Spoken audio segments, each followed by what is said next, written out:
Hi, my name is Rod Dahl. Welcome to Managing Customer Perceptions. I met all of you as you walked through the door this morning. And if you would please fill out the placard that's in front of you, put your name on it, place it up here on your monitor, and everyone should have a workbook in front of them, and everyone should be able to see this slide on your monitor, on your desktop. Does everybody have both of those? Raise your hand. Okay, great. That's awesome. This seminar will take about an hour and a half, and I'll go through the overview in a minute. Let me tell you a little bit about my background. My background is in customer service. My whole working life, I worked in the corporate world as an individual contributor, fixing complex technical problems, dealing with customers, and then managing people who did that.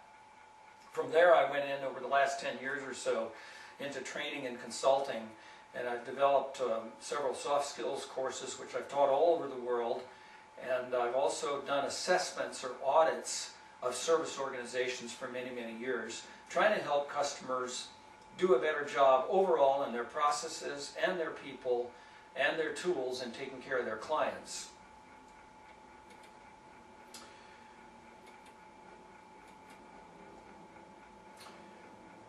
The overview of the seminar today is as follows. We're going to look into customer satisfaction a little more than we would normally do on a daily basis.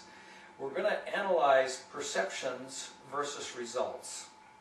So often we focus on results and we don't think too much about the perception we're creating in the customer's mind.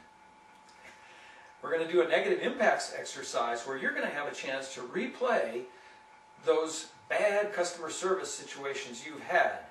Has everyone here had happy customer experiences every time? No, I don't think so. So this should be an easy exercise for all of you. From there, we're going to go on to we're going on to techniques for managing perceptions, and I'm going to show you 6 things that you can do. That's 6 things that you can do, and if you do these 6 things every time, I guarantee you that your customer will be delighted with you on every interaction over the phone or face-to-face. And they're going to love you and they're going to want you every time at their site. Sounds good, huh? Then we're going to get into positive phrasing exercise, and we're going to take what we did in the negative impacts exercise, and we're going to take some of those situations and turn them around into more positive experiences. We're going to take those negative words and phrases and rephrase them into positive phrasing. Then we'll do a wrap-up. Then you'll have a little bit of time to jot down a few things that you'd like to do to continue to reinforce what you've learned here today. Are there any questions on any of this? Let's get going. Who are your customers and what satisfies them? Before you answer that question, let me define customers for the purposes of this seminar. For the purposes of this seminar, customers are both external and internal customers.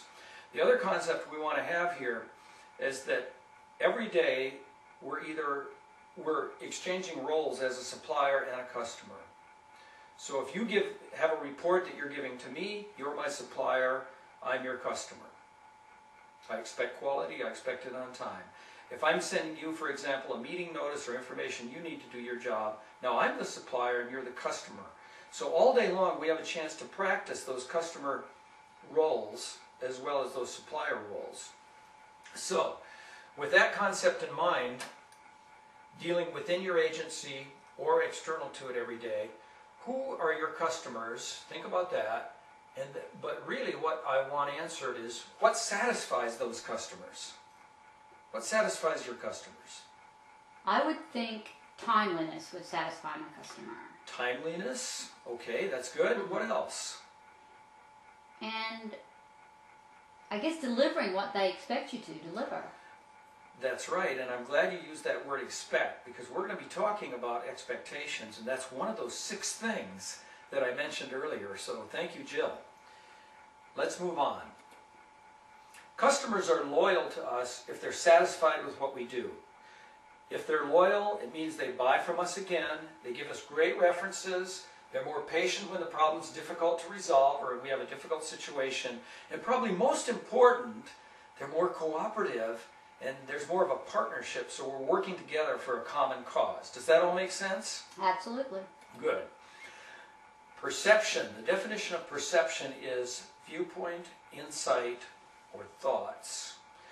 So we're out there focusing on results and getting the job done, and at the end of that interaction or that process or that project, the customer has their viewpoint, insights, or thoughts about what happened.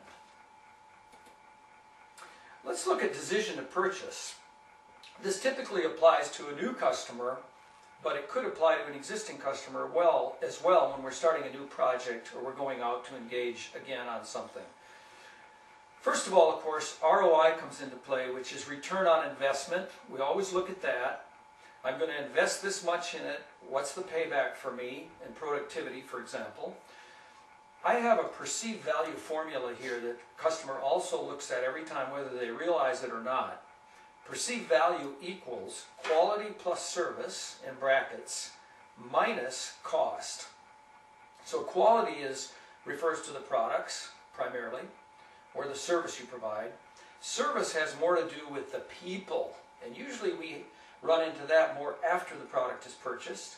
Cost, of course, is in dollars, and often what we don't look at in cost is time and effort of implementing the product or the project.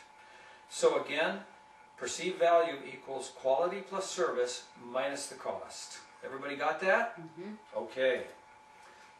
The customer is satisfied or dissatisfied with what we do, again, based on how they perceive, that word perceive again, the interactions that we have with them.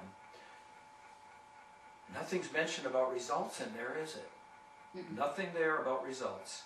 Of course results count, but that's the easy part.